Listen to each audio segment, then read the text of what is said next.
Good evening and welcome to Gunner Shot. Gunner Shot में आप सबका स्वागत है. Vanakkam, Pranam and Jai Hind. Today we're going to talk of China's perception of India. What does China think of us? After all, as you see in this picture, Ganesha is sitting tight on the dragon's tail and holding it down. And that is generally the perception not only in China, but all over the world. Most of the time, we know ourselves. We don't know the other side. As like someone said, a great general once said, admiral once said, it is always good to know what's on the other side of the hill. And what do the Chinese think of us? We know what we think of ourselves. We generally know what we think of the Chinese. But do we know what the Chinese think of ourselves? What is their perception of India as it rises? What is very clear that the equations are changing. The equations which existed in the 50s changed in the 80s, 90s, changed in the first decade of the century, and now post pandemic and post Eastern Ladakh to 2020 and the events thereafter in the past 4 5 years, this change is dramatic. And as India rises, right, the other contender for Asian supremacy or dominance or the other big power in Asia is China. And two big countries, two big civilizations, right? Almost one third of the global population have to live with each other. There's no choice.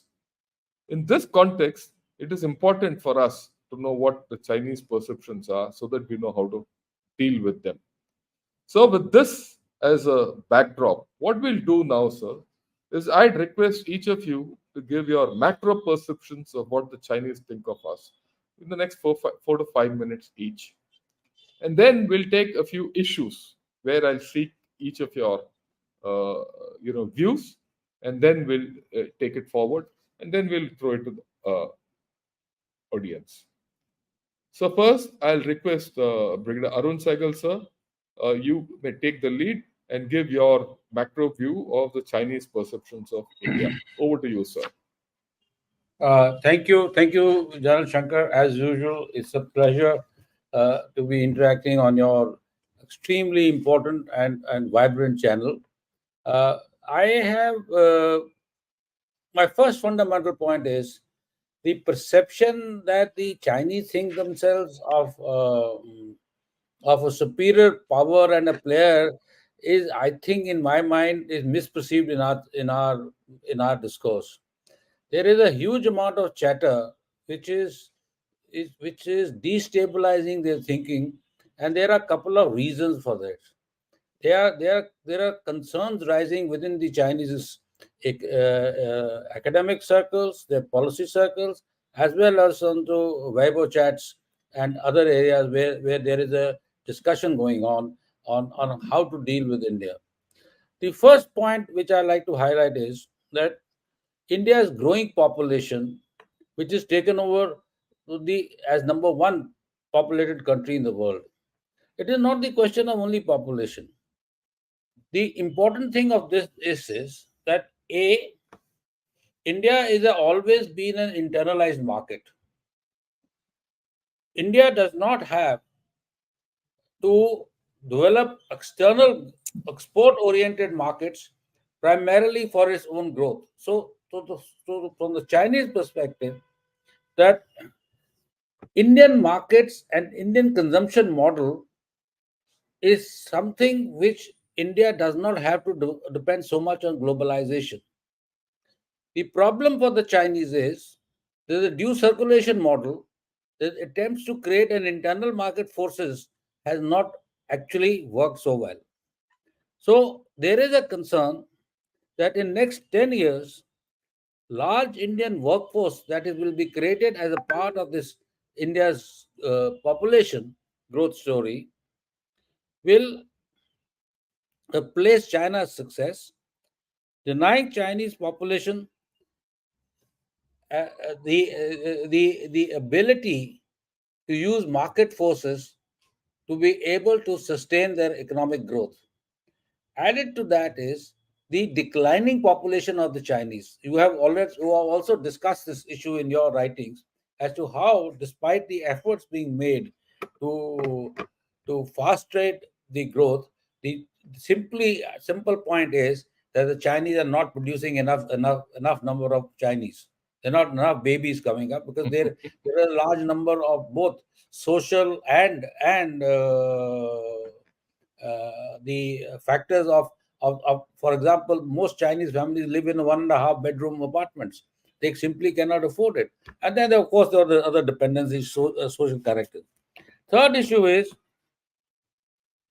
there is now a thinking within the Chinese, and there's a huge amount of chatter on that, is that Indians is leveraging its technology to for economic development, and the digital India is making India a great success story with a much higher degree of penetration than the Chinese. So they are looking at this whole issue is that India internal markets, internal consumption model, large workforce, and the fact is the reach out of the Indian economy is becoming much larger, despite a lot of people in our country, underplaying this huge issue. Uh, uh, that is being seen by the Chinese as some kind of a disconcerting development.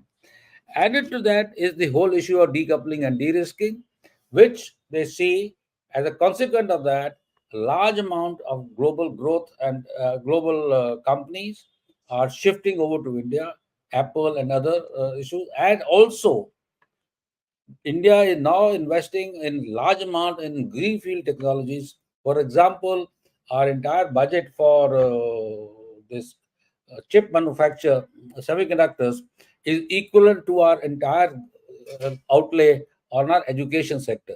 So that's big ticket investments are being made by India, and this is unnerving the Chinese. The last point in this whole issue is the GDP, the growth potential. Now, the question which the Chinese are facing is this: is as India's GDP grows and it touches about 7 to 8% consistently over the next 5 to 10 years, there'll be a huge shift of global investment and manufacturing into India. This would basically imply that this will be at the cost of the Chinese. And this is something which is unnerving the Chinese thinking. The second is the Indian manufacturing risk. The first point which the Chinese are questioning themselves is this: is how come India has managed a very spirited post-COVID economic recovery, whereas we, who had all the fundamentals in place, have failed. Second issue is that there is another area which is disturbing the Chinese. Given India's economic growth model, given the fact that India is not going to become a huge global manufacturing hub, large number of Chinese companies, particularly in the energy space, dockyards, heavy engineering, are keen to enter into the Indian manufacturing sector. They are keen to set up shop in India. They look at India as a potential area from where they can do business and grow. This is the story similar to how China became the manufacturing hub for the Japanese as well as the Koreans and other and the Americans. So that's one issue. But there is a concern. There is a concern is that Prime Minister Modi's government, they believe, is using a four-step strategy against the Chinese: use, catch up, export, and replace. And in their thinking is that the Chinese are concerned that India is not only looking for only export-oriented manufacturing systems over, they want the entire supply chains to be deployed, located in India. This is what the Chinese are very concerned about. So there is a discourse that is emerging within China is stop looking at trade and technology wars with the United States alone. Pay attention to what is happening in India. and therefore they are now trying to. I move to my next point is trying to couple the Indo-American relationships as a new game changer and a very adversarial development for the Chinese. So the problem for the Chinese is this: is that they are looking at India and US leveraging their combined power against China to neutralize Chinese military and economic superiority. That's an important thing.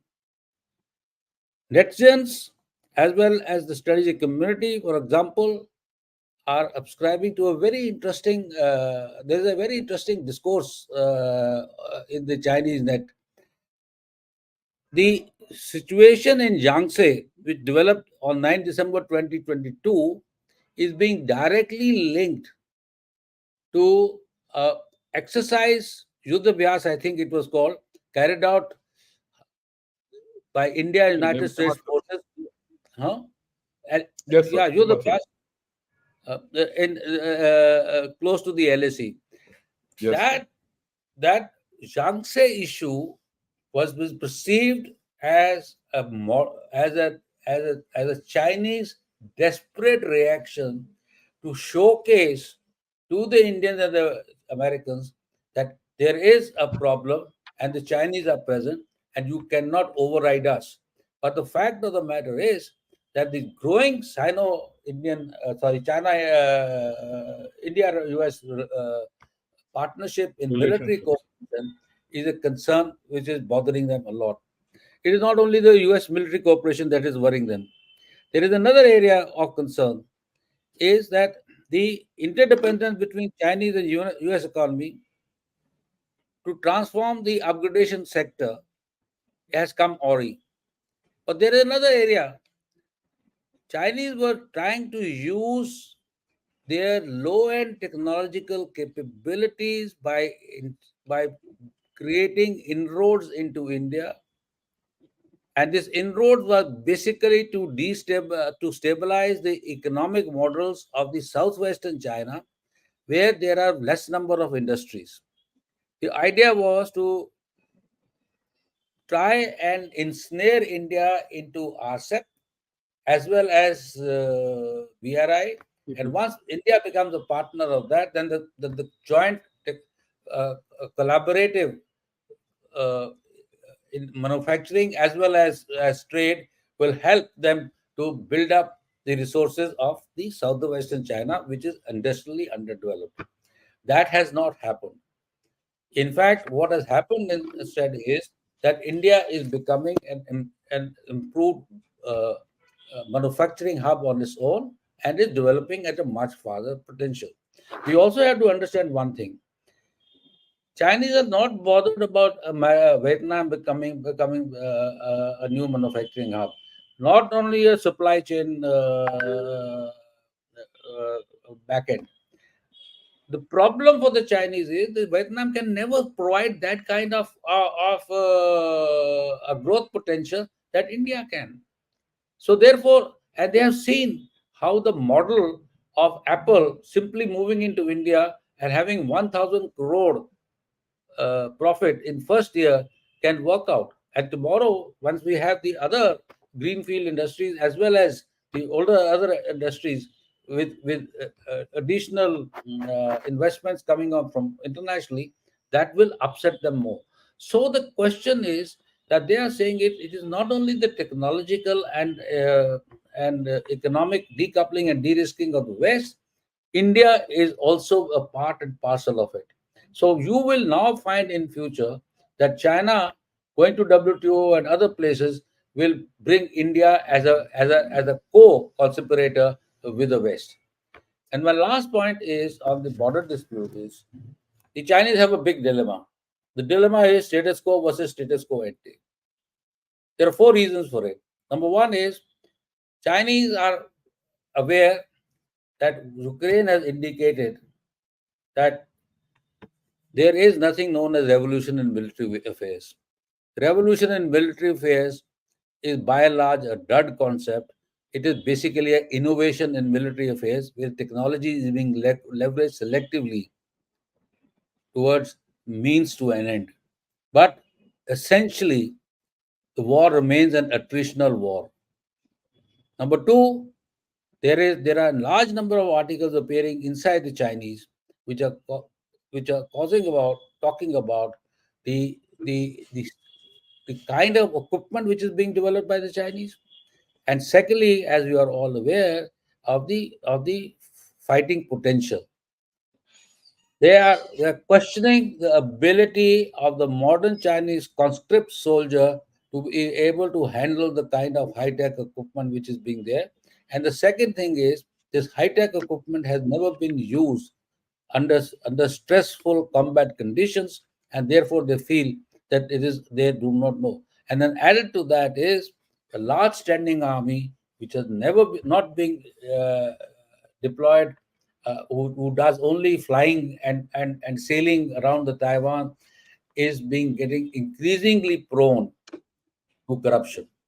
So that is where the whole issue lies. And if you notice, of late, Xi Jinping has been talking very seriously of looking at these discrepancies within the forces of the PLA.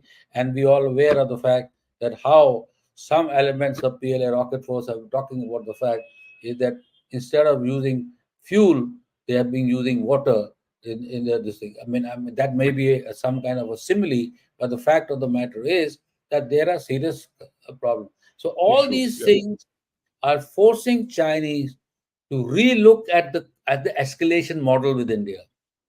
And in the bargain, what is happening is then I go back to the Indo-US connect. And while we what relationship we have with the US on these issues is a separate point. But from the perspective of the Chinese, that this connect matters, and the connect has serious strategic implications for China. Thank you for your attention. Oh, so thanks. That was quite brilliant, to be very honest. I think the most brilliant sentence which you used is the Chinese are producing anything, everything, but the Chinese are not producing enough Chinese.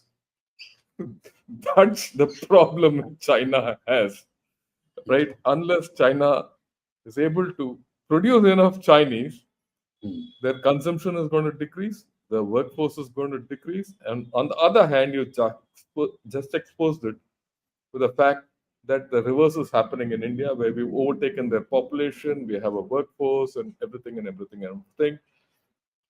And the important part which you have mentioned with the Chinese must be finding it very difficult, which I've actually so far never looked at it this point way, is that our population supports or rise through internal consumption, which the Chinese are struggling to do.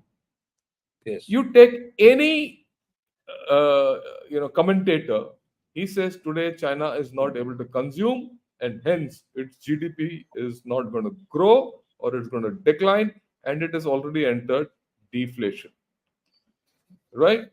And the view, of course, is that India's growth is at the cost of China, is the macro issue which is dominating their thinking, which is there's no doubt about it. And the fact that Chinese investment is barred from entering India.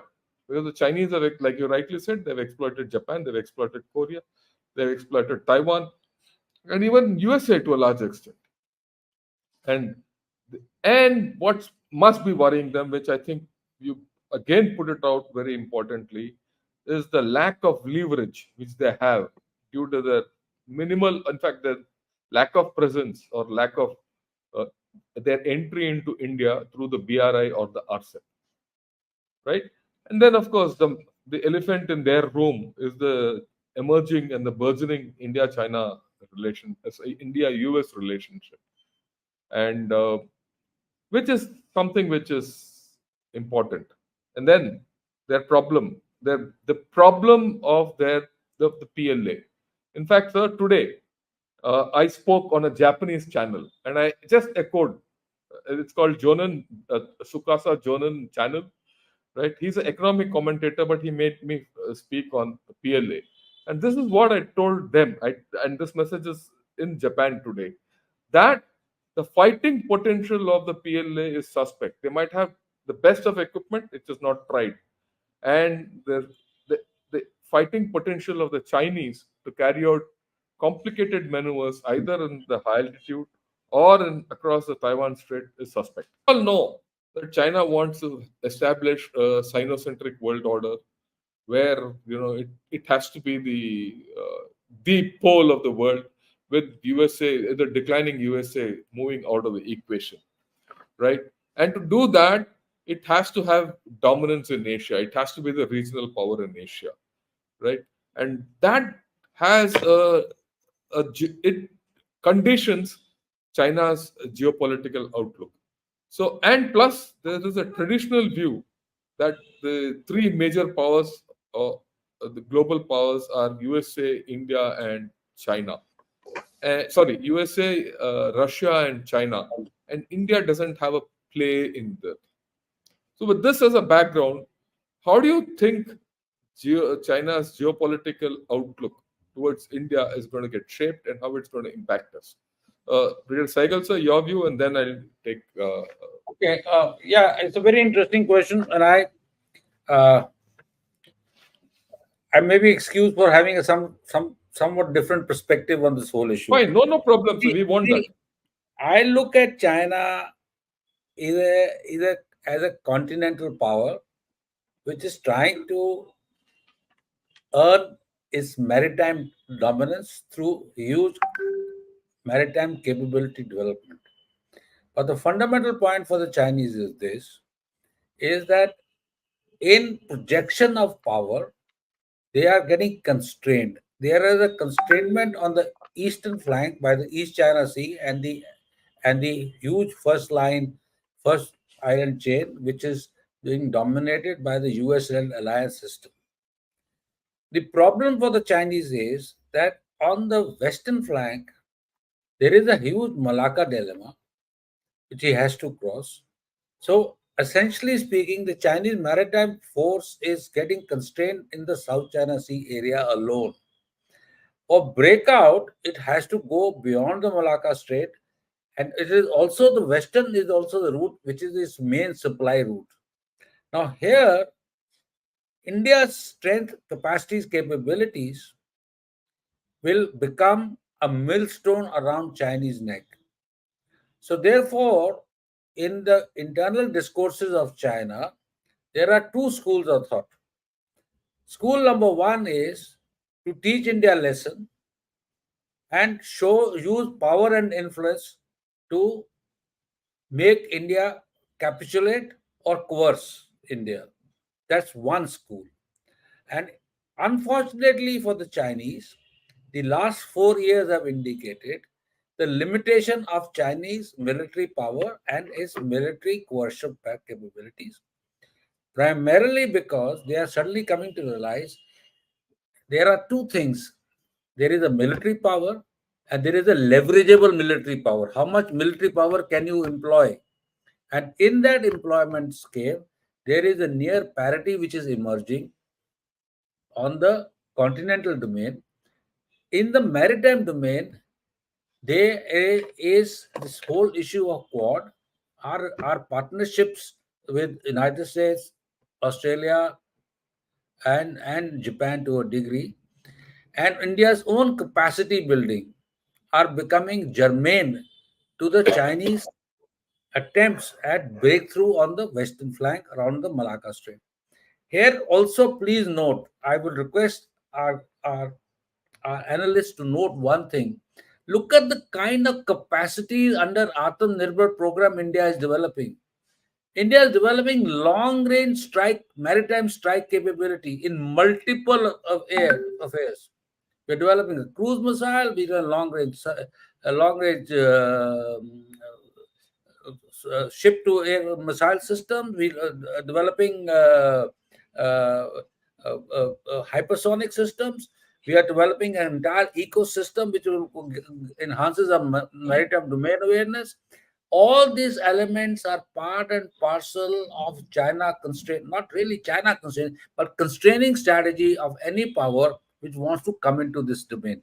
So the Chinese dilemma is this: is a growing China, US, India's US relationships, India's growing strengths and capabilities will will ensure that the Chinese ability to project power into the Indian Ocean region in any reasonable format will become a suspect. What is China doing? China is leveraging Pakistan. It is leveraging Myanmar, trying to create a corridor into the Bay of Bengal. It is leveraging Bangladesh, creating a Bay of Bengal. It is trying to create a Bay of Bengal as a Chinese lake and put pressure on India in that area. So there is a little game which is being played. But the point at issue is this: is in larger geostrategic context, we sitting in India have to understand the dynamics of play. And once we have understood the dynamics of play, and I'm very glad there are people in our policy establishment who are developing these long range capacities and capabilities and systems, they understand this. You do not really need aircraft carriers to fighting on the this thing. You do not but you need SSBNs and other systems like K4 test, which we have not done, but will do, which will be a MERV test, will also indicate to you the ability that we are trying to create. So bottom line is that we Chinese are concerned power. Chinese are concerned power, and Chinese believe that they have a period of about 7 to 8 years to pressurize India. Now, the question basically is this for the Chinese is this: that while in the same period of pressurizing India, India is growing an economically growing power, India is becoming investment, India is becoming a darling of the global investors, and it is also closely getting integrated with the Indo-Pacific security and economic system. And this is where the China's dilemma lies. They understand that. They understand that. So the second school of thought they say, why are you being so stupid and picking up fights with India? Why are you pushing the agenda on India? India is your second most important relationship after the United States. Build up relationship with India. So there is a school of teaching India thought, and there is a school of society. Do not play your cards on the long term. See how India develops, how India evolves.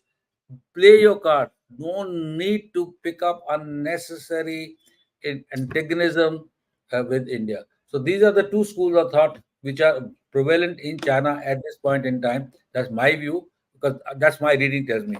So this is what I had to say to your question, sir. I completely agree with you, sir. When you look at the geopolitical outlook of China, especially towards India, these are the two issues which come out. Should China teach India a lesson? And frankly speaking, I think every one of us know that the time for teaching this lesson is over. Because 2020 Eastern Ladakh proved that you can't be pushed, like what General Bhatia said. India is no pushover. You did your mirror deployment in absolutely stunning time, and we are there, right? And they tried, like you said, what they tried at Yangtze and got beaten up. In fact, that film has been put out by Mr. Shiv Arur yesterday on Twitter. It shows how our people have beaten those Chinese back at Yes. Yangtze, right? So that's very clear. The teaching lesson is over. The next point which you said, and which the Chinese are recognizing, is that they can't go east towards America and the Pacifics, because that is where they're then getting into the American area of strength. They they can't break the Malacca dilemma, and they're not going to get easy access into the Indian Ocean. And this is now very clear as it is emerging in the North Arabian Sea. I see this being shown out in the North Arabian Sea. And this is what I've been discussing on Gunner Shot for the past, say, 1 week. Because everyone had focus on the Indo-Pacific region, in the Pacific part of the Indo-Pacific. But the actual place, in my view, is happening in the Indo part, where you see the US and the UK navies fighting out with and sorting out the Houthis, and the Indian Navy sorting on the Somali piracy, and the PLA Navy sitting tight. While this is happening, action is happening in this area. We also see the Indian Navy starting its operations at Agalega, expanding its footprint with a expanded base at Menekoi, also having strengthening the Andaman Nicobar command. You've done your MERV test, like you said, the K4 test. All these are coming in, and lo and behold, where China thought it had got a foothold into Maldives, there seems to be a slight shift because now Maldives has come back to us to say for restructuring of loan and things like that. So you see a change happening in this whole story, and this will definitely force, the way I look at it, will definitely force China to start looking at the second option of mending fences with India. I'll come to the LAC and our border issue, which I think is the crux of the problem. After all, if the external affairs minister says, "Look, our relationship has gone southwards ever since the Chinese aggression in 2020, which has violated the complete lot of border agreements which we've had ever since then," and the government of India has taken that, look, we have to first address the border issue and then we'll look at the rest of the things. What do you think are the Chinese perception of how to solve this problem and how to take this forward and what we have to be aware of? That's the question. I would request Brigadier Saigal, sir, your views on it, and then, of course, we'll follow it up with General Bhatia. Okay. The Chinese dilemma which I talked about earlier was status quo versus status quo ante. I mean, the question basically is this thing is status quo is perpetuating continuation of the current scenario. Next question comes is why is China dithering on resolution of the last 2 points like the Dapsang and Chumar, and why not it coming to a similar kind of arrangement of creating no patrol zones and pull back, both sides pulling back. The second issue which is coming up is this is related to now, which has become a very in the last month post Sela Tunnel being inaugurated by the Prime Minister. There has been 4 demarches to us from the Chinese. We have retaliated in a similar fashion, but Chinese are simply not letting go. They are continuing with this rhetorical this thing of this being the Chinese territory.